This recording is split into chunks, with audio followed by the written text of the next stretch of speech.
The Galactic Council chamber stood tall and bright with walls of silver that curved high above like the ribs of a giant beast, and light poured from crystals that floated in the air, casting every face in sharp glow as the leaders of many worlds gathered, and their voices echoed across the great hall, filled with pride, arrogance, and laughter, as they spoke of war against a rising enemy. At the center of the hall sat the circle of speakers, each in seats carved from stone, metal, and glass, depending on their world, and each one carried their own colors, their own banners, their own symbols of pride and strength, and among them they spoke of fleets and armies, of weapons and strategies of victories that had been won in battles that were yet to come, and through it all one word was repeated again and again: humans. The council leader, an alien of long limbs and skin like molten bronze, stood and raised his arm, his voice carrying across the room, as he declared that humans were weak, that humans feared war, that humans were a people of peace who would never fight and would never take the front lines in any true conflict, for they were not made for war. They were made for comfort and quiet. The chamber erupted in laughter sharp and cruel, and filled with the sound of claws tapping on tables and wings flapping in mock applause, and voices called out with insults, painting humans as children who were behind stronger races, as dreamers who built songs and art, but not armies, as soft beings who begged for peace and bent to power rather than standing against it. One alien with scales that shimmered green leaned forward with teeth bared and said that humans would sooner hide on their small blue world than march into battle, and another with horns that curled high above his head slammed a fist against his chest and roared that no council should ever rely on humans to face the fire, for humans did not know what fire was, and soon the hall was filled with noise, with jeers, with cruel joy. But in the shadows at the edge of the chamber there sat a single figure, silent and still, wrapped in the plain uniform of earth, with no banners, no colors, no symbols, only a body scarred by age and battle lines carved deep his face, and his eyes watching, listening, waiting, as the laughter grew louder and stronger around him. The council continued its debate, some speaking of strategy, others of alliances, but always circling back to the same thought that humans would not fight, that humans could not fight, that if the enemy came, humans would stand behind and let others bleed. And this thought became so common, so repeated, that it spread like wildfire through the chamber until every voice seemed to agree. The veteran sat in silence, his hands resting on his knees, his head bowed slightly as if in thought, but his eyes sharp, his breast steady. And as he listened, his mind wandered back through years of war, through smoke and fire, through screams and silence, through battles that carved themselves into his bones, battles the galaxy would never understand, battles the galaxy laughed at now without knowing their weight. The laughter finally grew so great that even the council leader leaned back in his chair, his bronze skin glinting as he smiled with sharp teeth, and said that humans were not soldiers, but singers, not fighters, but dreamers, not warriors, but watchers, and that the council should never look to them when the time came for blood to be spilled, because humans had no blood for war. And in that moment the chamber fell into a rhythm of mock applause and cheer, and the sound rolled like thunder around the silver walls, and echoed high above into the vaulted ceiling where the light crystals swayed, as if mocking too, and every voice joined until the chamber felt more like a festival than a council. But then a sound broke through, not loud, not sharp, but steady and strong, the sound of a chair moving back against the stone floor, and every voice faltered for a moment, and every head turned as a veteran rose from his seat at the edge of the chamber, his frame tall, his shoulders broad, his uniform plain, yet marked with the weight of countless years, and his face set with a calm that chilled the air. The laughter began to fade, the applause died, and silence spread like a shadow across the room as every alien eye turned toward him, and in that silence the crystals above seemed to dim as if the light itself was waiting, and the chamber that had been filled with arrogance and noise now held only the sound of his boots as he stepped forward, each step steady, each step strong, each step carrying the weight of history, unknown to those who mocked. He stood in the center of the hall, his gaze sweeping across the council, across the generals, across the leaders who only moments ago had laughed at his people, and his voice rose not in anger, not in shouting, but in steady tone heavy with memory and truth. And the silence deepened as the council leaned forward to listen for the first time, not out of respect, but out of curiosity and unease, for there was something in his eyes, something in the way he stood, something that spoke louder than any words could ever hope to. And in that moment the chamber that had mocked humanity now waited for the words of one man, the man who had listened in silence, the man who had carried the weight of wars no alien could imagine, and the man who now stood ready to speak. The beginning of a truth the galaxy never wished to hear. The chamber still stood in silence as the veteran faced the council, his boots heavy upon the stone floor, his hands steady at his side, his face lit by the glow of the floating crystals above, and every alien eye fixed upon him with curiosity, suspicion, and unease, for they had mocked humans only moments before, and now one of them stood ready to break that mockery with words that carried the weight of years.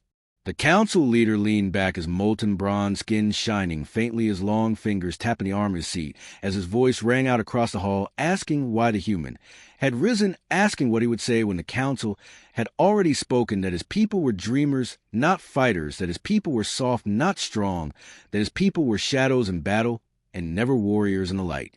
The veteran lifted his head, his eyes calm yet sharp, his voice low yet steady, carrying to every corner of the great chamber, and he spoke of war not as others spoke of numbers or weapons, but as one who had lived within it, as one who had walked among the ruins and the ashes, as one who had felt the fire and the weight of steel and the silence that followed when victory and loss were one and the same. He said that humans did not crave war, but that did not mean humans did not know war. He said that humans did not run to battle with joy, but that did not mean they would not fight. When pushed, he said that humans did not sing songs of conquest, but that did not mean they had no songs of sacrifice. And in his voice, there was no anger, no plea, only truth carved deep into every word. The laughter that filled the chamber before did not return. Instead, whispers moved like shadows across the council. Some aliens with horns bent forward with frowns, others with scales shifted uneasily in their seats, wings folded, and claws tapped in thought as a human spoke, for his voice was unlike any they had heard before. It was not the voice of a diplomat, not the voice of a politician, but the voice of one who had seen too much and carried it still. He told them of the battles of Earth wars fought across centuries when humans had only steel and fire, when they had no fleets, no energy weapons, no shields, yet they still fought across fields and seas, across skies and cities. He told them how humans bled against one another, how they learned pain, loss, and sacrifice long before they ever stepped into the stars, and how those lessons had never been forgotten. Some in the chamber shifted with disbelief. One alien with shimmering blue skin raised her voice and asked why, if humans had such history, they now acted so quiet in the galaxy. Why, if they knew war, they did not show their strength. And the veteran turned to her, his gaze steady, and his words sharp like blades carried in silence. He said that humans did not shout a war because they had seen what shouting brought. He said that humans did not seek battle because they knew its price. He said that humans did not wave banners of blood because they knew that blood stained too deep. But he said, too, that when the moment came, when the line was crossed, when the fire rose, then humans would not stand aside. They would march, they would fight, they would endure longer than anyone expected. The silence deep in the air, heavy with weight, as his voice rolled across the chamber, and even the council leader, who had mocked the loudest, now leaned forward, his bronze skin dimmed by the strange heaviness of the room. And though he tried to laugh, though he tried to dismiss the words, as stories, his laugh fell thin, and his words empty before the eyes of the veteran. The veteran took another step forward, his shadow stretching across the floor under the bright crystals, and he spoke of enemies Earth had faced that the galaxy did not know. He spoke of storms of steel that rained upon cities. He spoke of skies filled with fire. He spoke of oceans red with sacrifice and mountains trembling with the march of endless armies. And he said that through all the humans had not broken, through all the humans had risen, again and again. A murmur rippled through the chamber, unease and tension mixing with curiosity, and for the first time many among the council began to wonder if their words had been wrong, if their laughter had been blind, if their judgment had been foolish. Yet pride still held them chained, for none wished to admit they had mocked too soon. None wished to bow before a lone human who stood with no banner, no army, no fleet. The veteran paused, his gaze sweeping across the room, his breath slow, his body still, yet his eyes alive with fire and memory. And he told them that humans may not have the strongest fleets, humans may not have the deadliest weapons, humans may not have the grandest empires, but humans had something else. Humans had endurance, humans had spirit, humans had the will to keep moving forward when all else failed. And that was why when war came, they would not be the ones to fall first. And as he finished his words, the hall did not erupt in cheers nor in laughter. Instead, it sat heavy in silence, the floating crystals humming faintly the banners of each world, hanging still in the air, the claws, wings, scales, and horns of the council frozen in thought. And the veteran stood among them, tall, steady, silent once more. For in that silence a seed had been planted, a seed of doubt, a seed of fear, and perhaps even a seed of respect, though none dared admit it. Not yet, for the council was proud, the council was arrogant, the council was blind. And yet the words of the veteran had found their way past that blindness into corners of the mind that pride could not reach. The council leader rose once more, his molten bronze skin shining a glow above, his voice stronger than before, yet touched by an edge of uncertainty, and he declared that words meant little, that only action showed truth, that stories of old battles mattered not to Galaxy now, and that if humans were truly what the veteran claimed, then the Galaxy would see when the next storm came. The veteran said nothing. He only bowed his head once and returned to his place at the edge of the chamber, his boots striking the stone floor with the same steady rhythm as before. And as he sat once more, the whispers began to rise again, though no longer mocking laughter, no longer cruel songs, but whispers sharp with thought, heavy with doubt, whispers that spoke of humans not as dreamers, but as something far harder to define. And as the chamber slowly returned to debate, the shadow of the human words lingered upon them like smoke upon the air, and no matter how much the council tried to speak of fleets, and weapons no matter how much they tried to drown it, with arrogance the memory of that voice would not fade. And deep within the silence of his seat the veteran waited, knowing the storm was coming, knowing the Galaxy would see, knowing the words he had spoken would one day be carved into fire and steel, and the chamber that had laughed would learn what it meant when humans marched into battle. The council chamber emptied slowly, each alien moving with steps that carried uneasy wings, folded tighter claws, tapping lightly, tails swaying in hesitation, their proud voices now hushed, and their proud gazes now lower, for the words of the human veteran clung to the air like a shadow that would not lift a shadow, that whispered things long buried in human history, a shadow that unsettled the pride of species who thought themselves above such truths. The veteran walked the long corridors of the station, his boots echoing against the metal floors, the walls alive with faint blue light, his figure steady and unshaken, though he knew the storm was stirring around him. He had spoken not to win applause nor to win favor, but to speak truth to those who mocked, and though they tried to dismiss it, he could feel that truth had found its way into their guarded hearts. Beyond the chamber, in the wide docking bays, the fleets of countless species floated like slumbering giants, silver, golden, crimson, black, hulls reflecting the glow of distant suns, banners of empires glowing bright upon their sides. Yet in that vast sea of power the human fleet was small, their ships, fewer their weapons, less mighty, but the crews who served them carried the weight of centuries of struggle upon their shoulders, and that weight was not weakness, but strength hidden deep. In the council halls the whispers grew sharper as news spread of the human, who had spoken with the voice of a soldier, not a diplomat of the human, who had planted unease in the hearts of the proud empires, for many began to wonder if perhaps the old stories of Earth held truth, if perhaps the quiet people of the Galaxy had a fire that none had yet seen burn.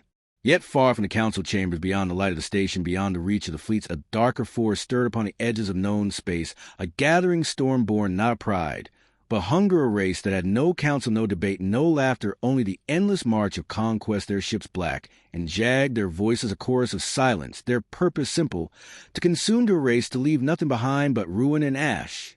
This force had moved quietly for years, striking the edges of forgotten colonies, devouring stations in the void, leaving no survivors.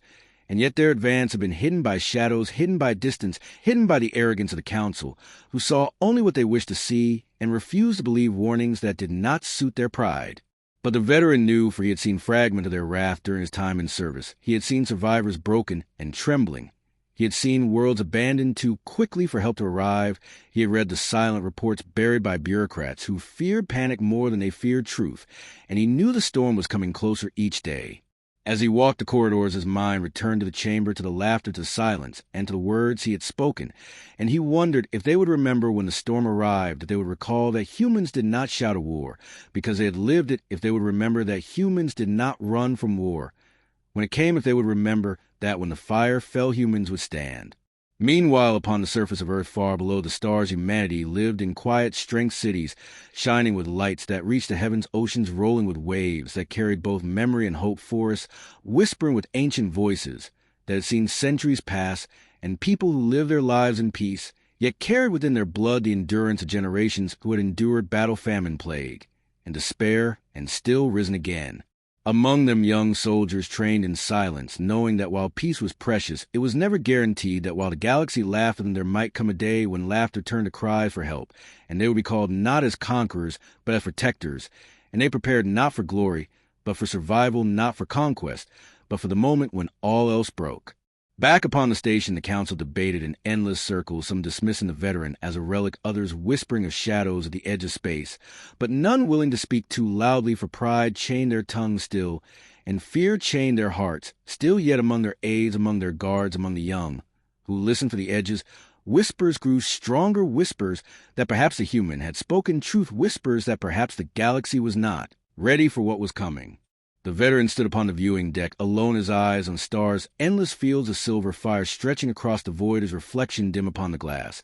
And he felt the silence of space heavy upon him, for he knew war was near, though the galaxy denied it, though the council mocked it, though the empires ignored it. He could feel it in the way the void seemed to wait, in the way the stars seemed to whisper, in the way his own memory burned with images of battles past. He remembered the comrades he had lost, the cities reduced to ruin, the skies black with fire. And he remembered, too, the will that carried humanity through the darkest nights. And he whispered softly that when the storm came, when the darkness fell, humans would not run, humans would not break, humans would not surrender, for that was not in their nature. And though the galaxy may not yet understand, they would soon. In the far edges of the void, the enemies stirred once more, their fleets gathering black and jagged, their movement silent, but steady, their hunger endless, and their gaze now turning inward toward the rich stars of the council, toward the fleets of gold and silver, toward the worlds bright with life. And in their cold hunger, they did not see politics, they did not see pride, they did not see laughter, they saw only prey.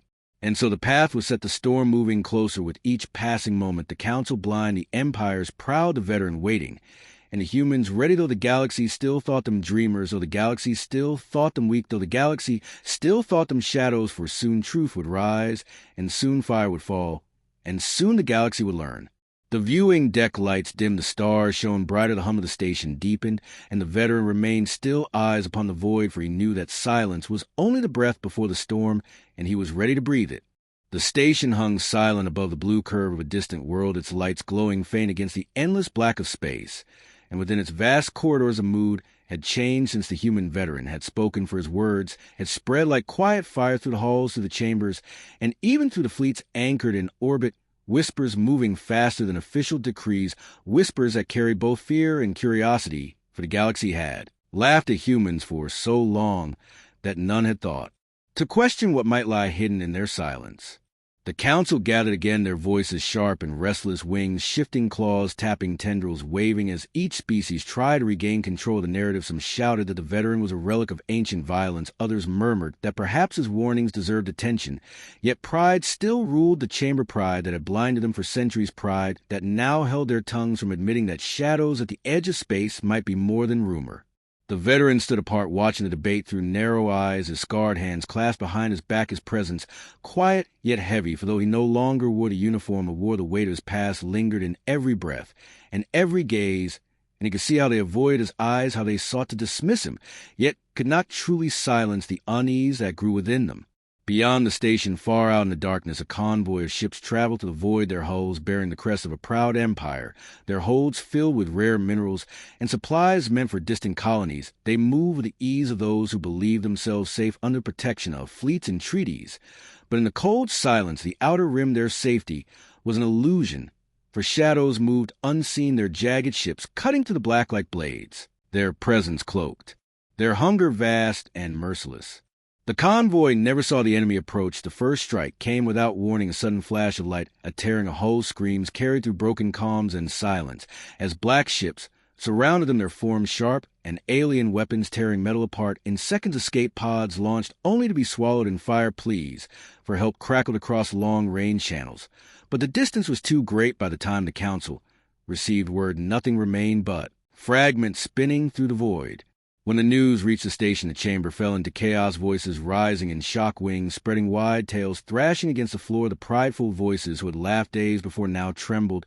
Yet still they argued, some claiming it was pirates, others insisting it was an accident. But the veteran knew the truth, his jaw tight, his eyes cold, for he had seen this before. He had seen entire fleets vanish under the shadow of the same kind of enemy. The council called for reports, for scouts, for investigation. Yet even as they spoke, the veterans' words echoed in their minds, for he had warned them that war was closer than they believed, and now the first blood had been drawn. Outside the chamber, young officers from many species whispered together in hidden corners, speaking of the convoy of the attack of the human, who had spoken with such certainty, their fear laced with curiosity about Earth, about the soldiers who prepared in silence, while the galaxy mocked them. They wondered if perhaps the humans were not weak, but waiting if perhaps the fire they carried was real. On Earth training grounds, thunder with the rhythm of drill soldiers moved through obstacle courses with precision and strength. Their faces hardened, their bodies pushed to the edge, though peace still ruled the core worlds. The commanders of Earth knew that shadows moved closer, and they would not be caught unready. They trained for war not out of hunger, but out of necessity, their resolve forged not by conquest, but by the knowledge that when the galaxy finally saw the truth, it might already be too late. Back upon the station, the veteran stood at the viewing deck, once more his gaze on the stars, his thoughts heavy with memory. He remembered when humanity had once faced its own storms, when empires greater than themselves had tried to break them, when fire had fallen upon their cities, when skies had burned red, and still humanity had endured. He remembered friends lost, brothers and sisters, fallen worlds scarred and rebuilt. He remembered that survival was not born of pride, but of endurance, and he knew endurance was what the galaxy now lacked. As the council debated in circles, another signal came, faint, broken, but clear enough to freeze every voice in the chamber. It was not a call from pirates. It was not a malfunction. It was a voice of a captain screaming of black ships, of weapons unknown, of enemies who did not answer calls for truce or surrender. And then silence. Once more the message cut short, leaving only static and fear. The chamber fell silent, every gaze turning slowly toward the veteran, though none wished to admit it, for in their hearts they knew his warning had been true, yet still they feared to speak the word war, for to admit it would mean to face a truth they had hidden from for too long. The veteran spoke, then his voice low, steady, carrying away the battles long past. He told them the enemy was no pirate nor wanderer, but a force that sought nothing but destruction. He told them that they had already lost 2 fleets, and that more would follow if they did not prepare. He told them that humans did not run from war, and when the storm came they would not stand alone, even if the rest of the galaxy chose blindness. Whispers filled the chamber, some voices calling for unity, others still clinging to denial, the pride of empires, refusing to bow even to truth. Yet beyond the walls, beyond the station, the storm moved closer, each jagged ship drawing nearer, each shadow stretching further across the void, the silence before fire. In the training halls of Earth, alarms echoed, drills shifted, combat readiness, fleets readied their jump engines. Commanders whispered to one another that the time was near for storm could no longer be ignored. They would march not for conquest, but for survival, not to prove themselves, but to protect the fragile peace the galaxy had wasted. The veteran closed his eyes upon the viewing deck, the stars burning bright. Before him, the hum of the station rising in his ears. He could feel the change in the air, the breath, before war, the silence, before thunder. He whispered to himself that the galaxy had laughed, but soon would see that when humans stood, they stood as one, that when war came, they would not falter, that when fire fell, they would endure. And as the station drifted in the vast black sky, as whispers turned to fear, as fleets shifted uneasily in their docks, the first signs of fire spread across the stars' shadows, growing hunger advancing, and war no longer a distant threat, but a storm already at the gates. The void stretched endless and silent, a black ocean scattered with cold stars and drifting worlds, yet in that silence danger moved, unseen black ships like blades of darkness, sliding between the stars, their hulls sharp and jagged, their weapons glowing faint with crimson hunger. They had struck once, they had struck twice, and now the storm gathered to strike again. The council chamber shook with voices, wings spread wide, claws clattered against stone, and scales rustled in restless fear, for news of the second convoy attack had broken even the most stubborn pride. And now the galaxy's rulers found themselves staring into the dark. Unknown, some shouted for stronger patrols, others called for more investigation. Yet none wished to name the truth, none wished to speak the word war aloud. At the far edge of the chamber, the human veteran stood silent, his face shadowed by memory, his hands clasped behind his back, his eyes locked upon the stars beyond a great window. He had spoken once, he had warned them, and though they had mocked him, his words now weighed heavy upon every heart. For though the council did not want to believe it, deep down they knew the storm was real, and the storm was close. Then it came without warning. The alarms howled across the station, red lights flared across the halls, guards rushed with weapons, raised comms, exploded with voices screaming of unknown contacts at the edge of the system's ships. Moving fast, weapons primed, the enemy had arrived at last. The council broke into chaos, shouts of confusion, fear, and denial, while outside the station fleets scrambled into formation, sleek cruisers lined with energy cannons, carriers spilling fighters in the void, dreadnoughts powering engines with desperate urgency. And yet fear lingered, for they did not know this enemy. Their weapons had not been tested, their tactics unprepared. The first clash erupted at the rim of the system, explosions flashing like suns, fire ripping across the black void, fighters darting like insect against beasts of shadow. But the black ships cut through them like knives, through silk their weapons, striking with unnatural precision, shields crumbling, metal torn, open screams vanishing into static, entire squadrons erased in moments. The Council could only watch the battle feed flickering across the great chamber, and horror spread across their faces, as the fleets they had boasted of as invincible shattered like glass before the storm wings, trembled claws, curled tails. Lashed yet no words came, only silence broken by the cries of commanders begging for reinforcements that would never arrive. Among the chaos, the veteran spoke, his voice steady, heavy, carrying through the chamber like iron. He told them their fleets were unready, their commanders untested, their pride, their downfall. He told them that if they wished to survive, they would need soldiers who had faced fire, who had bled in the dirt and risen again. He told them they needed humanity. But the Council hesitated. Still their pride chained them, their fear held them, until another blast tore through the void, shaking the station itself. The enemy had broken past the defense line, black ships, moving closer, their jagged forms growing larger on the feeds. And at last even the proudest among them faltered, their eyes wide, their voices trembling. The veteran moved swiftly, calling for comms open to earth, his voice crisp, sharp, commanding, though no longer a general's authority, carried weight across the channels. And on earth alarms echoed loud, commanders snapped orders, fleets stirred like giants waking from slumber, soldiers rushed through halls, weapons armed, armor locked, every training, every drill, every sacrifice now tested. In great hangars, human warships gleamed steel, and fire engines roar into life, carriers towering like mountains, dreadnoughts rumbling with power, frigates sleek, and fast their hulls painted with a flag of earth, crews strapped in heart, steady faces hard, for they had trained for this moment, and now it had come. The first wave of human ships broke from orbit, engines blazing, cutting through the black like arrows of light. They moved in formation precise, steady, no fear in their ranks, only resolve calm, silent, but for the steady orders of their commanders and the thrum of engines ready for war. The Council watched stunned as the humans surged forward, their fleets forming lines, their fighters scattering in disciplined arcs, their dreadnoughts slow, and steady their weapons glowing with power, and when the enemy fell upon the clash, erupted with thunder across the void.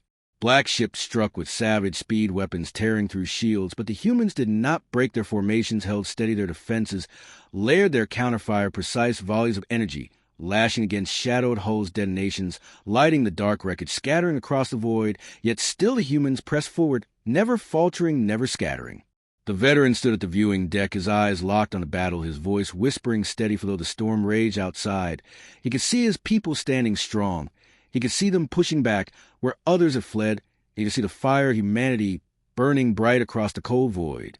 The enemy pressed harder, their numbers vast, their hunger endless, but humanity endured, dreadnoughts weathering the storm, frigates striking fast, carriers releasing wave after wave of fighters, each pilot moving with sharp skill, each soldier willing to give everything to hold the line. And slowly, ever so slowly, the tide shifted. Black ships that cut through others like fire through paper now found themselves burning, wreckage torn open by relentless human firepower. Across the council chamber, silence hung heavy. The leaders of empires who had once laughed, who had once mocked, now watched wide-eyed, their pride broken, their fear laid bare, as they saw humans not running from war, but embracing it, standing tall against the storm, refusing to bend, refusing to fall. The battle raged for hours, fire lighting the void, wreckage, drifting bodies lost in the dark, the cries of victory and the screams of loss carried across the calms. Yet the humans endured, their fleets battered but unbroken, their lines scarred but holding. And when at last the enemy withdrew, slipping back into the dark shadows they had come from, humanity stood victorious, battered, bleeding but unbroken. The council had no words, only silence, only the weight of what they had seen.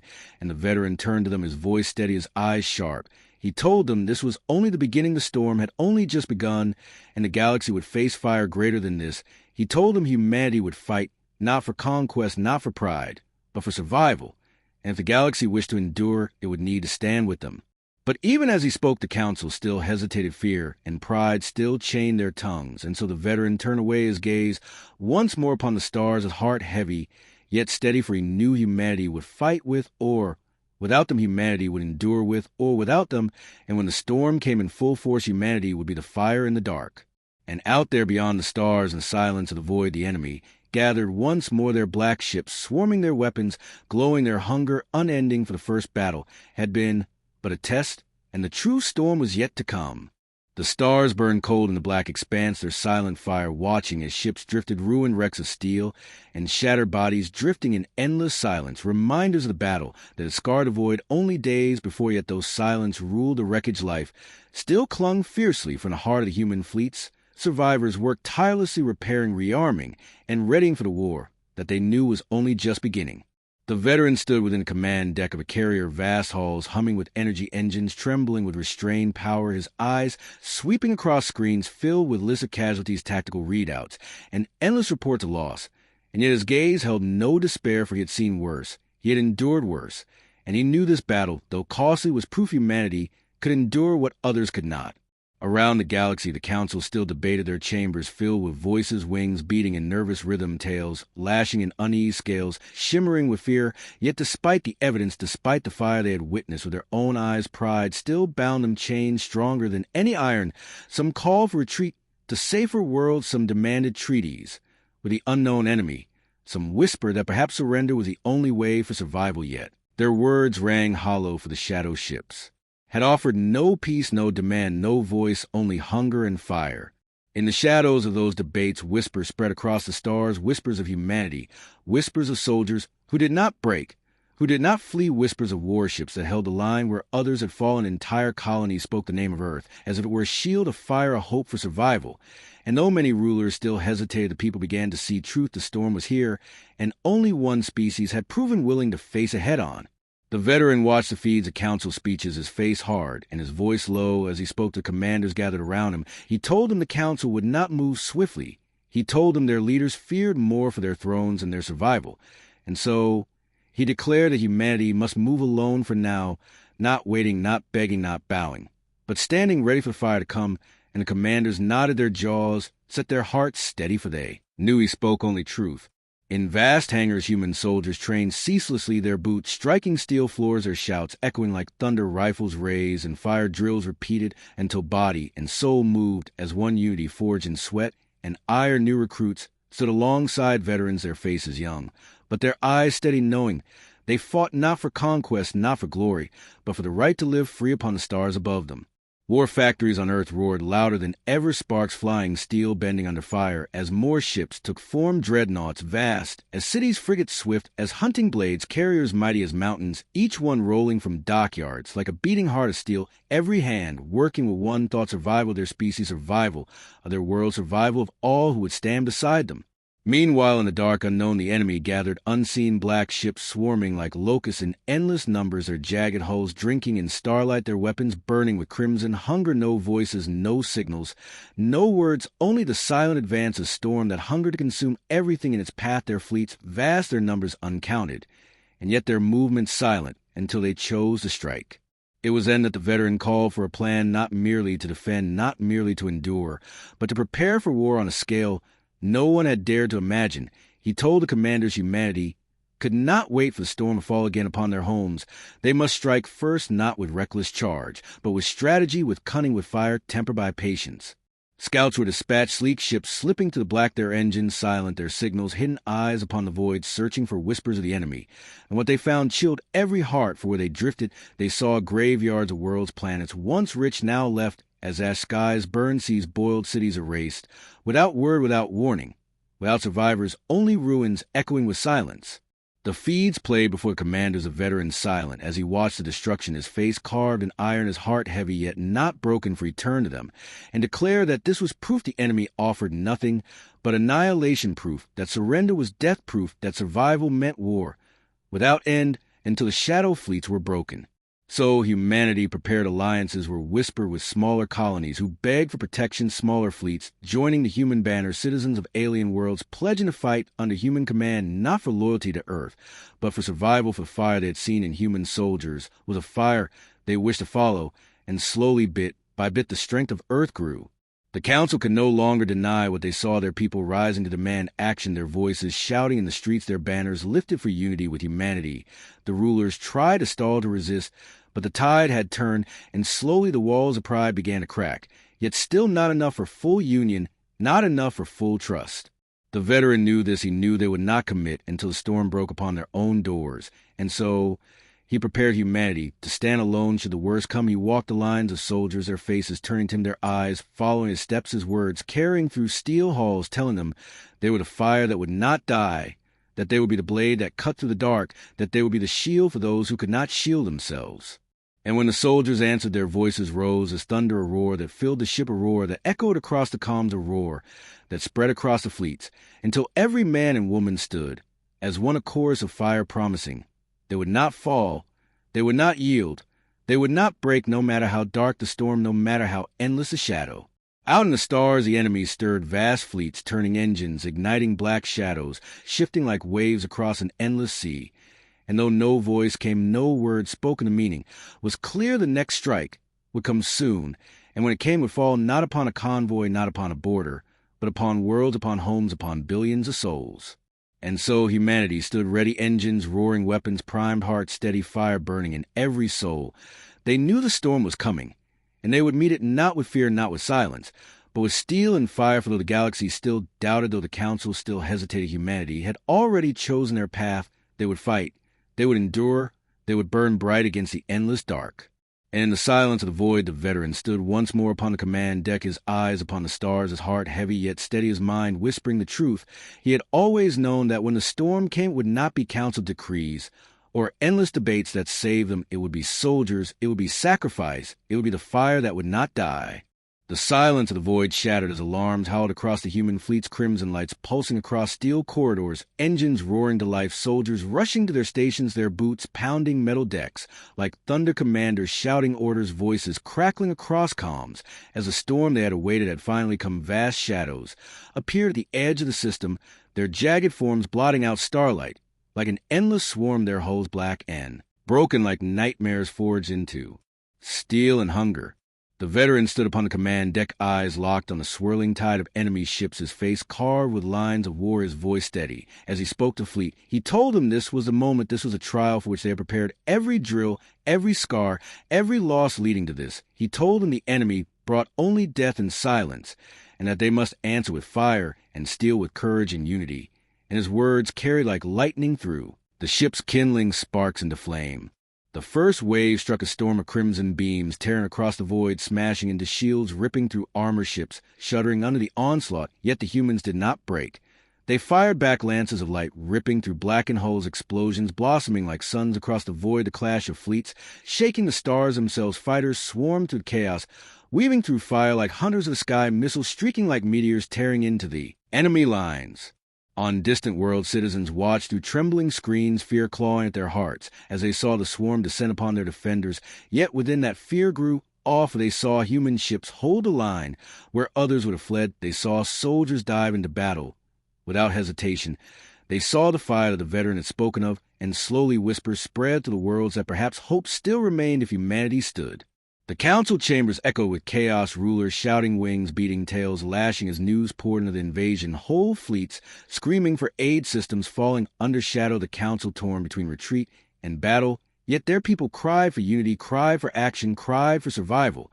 And those voices could no longer be ignored, no longer silenced. The rulers looked upon one another and realized that if they did not act now, their thrones would crumble along with their worlds. The veterans' fleet held in the first clash, but the enemy was vast, more ships spilling from the void in endless waves like rivers of black fire, each destroyed vessel replaced by 3 more, each broken hull swallowed by the tide. Yet still the humans stood, their guns blazing, their fighters darting, their soldiers steady, their voices raised in defiance, as they fought not only for themselves, but for all who could not fight beside them. Then the moment came when the council could no longer deny what burned before their eyes. They watched the feeds of human ships breaking apart piece by piece, yet still firing until their final breath. They saw soldiers fighting on decks torn open to the void, still standing as fire consumed them. They saw courage unlike anything they had ever believed possible, and in that moment the walls of pride fell. The council called forth their fleets, calling every ship, every soldier, every weapon to join humanity at the front. And so the galaxy turned, ships of 100 species roaring to life, engines igniting across the stars, fleets converging upon the storm banners, once held apart, now flown side by side, old rivals, setting aside grudges, old wounds buried beneath the fire of survival, the void filling with light, as species long divided now stood, as one united not by treaties or politics, but by the fire humanity had shown them. The battle raged hotter than any before, skies alive with fire explosions tearing open the void, ships spinning broken, yet refusing to fall, fighters colliding in swarms, missiles cutting trails like burning comets through endless dark. And within the chaos stood the veteran, his command sharp as voice, steady as presence, unshaken, guiding the fleets with the calm of one who had lived through hell and returned stronger. At his side, younger commanders followed his orders with unwavering trust, their hands flying across controls, their ships maneuvering with precision, weaving the chaos into strategy. Human ships forming the spear alien fleets, forming the shield together, they struck as one, waves of fire tearing to the endless tide, pushing back the swarm step by step, star by star. And yet the enemy did not falter, for they knew no fear, no pain, no mercy. Their ships swarmed with endless hunger, their numbers unbroken, their assault unyielding, a tide that sought to drown all light in shadow, their crimson beams cutting through shields, tearing through armor, leaving only wreckage in their wake, their silence louder than any scream, their hunger darker than any night. The veteran knew the truth: the enemy would not stop, not until one side was ash, not until one side no longer drew breath. And so he gave the order, the final maneuver, a strike deep into the heart of the swarm, of thrust that would tear open their center or see them all destroyed. The fleets surged forward, their guns blazing, their fighters screaming to the fire, their missiles exploding in rivers of light across the void. The clash was thunder and lightning, fire and steel, ships colliding in fury, hulls tearing apart, and explosions that burned brighter than sun, soldiers shouting through smoke and flame, fighting on decks torn open to the stars, their blades and rifles clashing with shadows that poured from broken hulls, the void itself trembling under the storm of war, the cries of the dying mixing with the roars of the living, until the line between fear and courage was erased. And in the heart of it, the veteran stood, his hand steady upon the controls, his voice carrying across the comms. He told them this was the moment. They must not yield. This was a fire that would decide the fate of every world, every soul, every child yet to be born. He told them they must fight until their last breath, their last shot, their last heartbeat, for only then could the galaxy survive. And they did. The fleet surged forward, tearing into the swarm like a blade of light, slicing through endless dark. Explosions rippled across the enemy lines, ships burning, breaking, shattering into fragments. Swallowed by the void, human ships fell one by one, alien ships crumbled under the weight of fire. Yet they pressed on together as one until at last the enemy lines faltered, until at last the swarm began to break. Across the void, cheers erupted, voices raised in triumph, engines roaring as the enemy withdrew, shadows pulling back into black their silence, leaving behind only wreckage. And fire, the galaxy stood bloodied, battered, broken, yet alive.